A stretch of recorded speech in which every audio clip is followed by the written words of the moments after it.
Why would Jesus say, my God, why have you forsaken me," if he was God? Okay, very good. That is, I think the most important point about that passage is that it's in the Gospels. And you wouldn't expect it to be in the Gospels if the Gospels were a lie or a legend.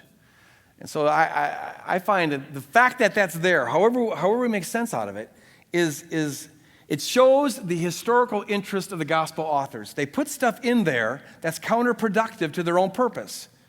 And the only motive they would have for doing that is that it actually happened. Same thing with a number of other events, like Jesus cursing the fig tree. What's up with that?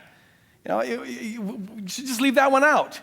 There's a number of things in the gospel that are kind of embarrassing, which I think maybe they're just there to enhance the historical reliability of these documents.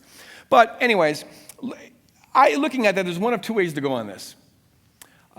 The traditional interpretation, which I think is valid, is that when Jesus is on the cross, he's bearing the weight of all the sin of the world. He's entering into human hell and taking upon himself, standing in our place as the one who was guilty. And in that situation, he feels God forsaken. That's what sin does to a person. You feel God forsaken. There really is a judgment that occurs there.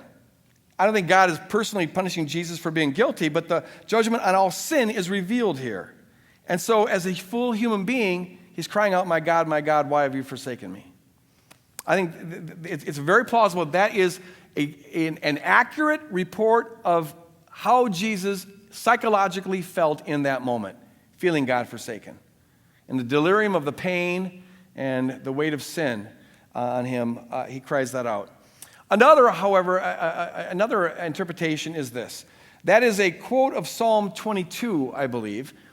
And one thing we know about the way that scriptural quotations worked in the ancient Jewish world is that often part of a text was quoted, but the whole text, the whole psalm or passage was intended.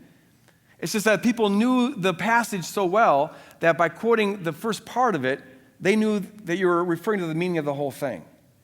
And the thing that's interesting about Psalms 22 is that David starts out by saying, giving an accurate report of how he felt, "Why have you forsaken me, Yahweh?" But at the end of it, he says, "Nevertheless will I trust you, for you shall redeem me," or rescue me. And so it could be that Jesus is here quoting Psalms 22. And he's saying, yes, it feels God forsaken, but nevertheless, I'm going to trust that you will rescue me, which of course happens 3 days later.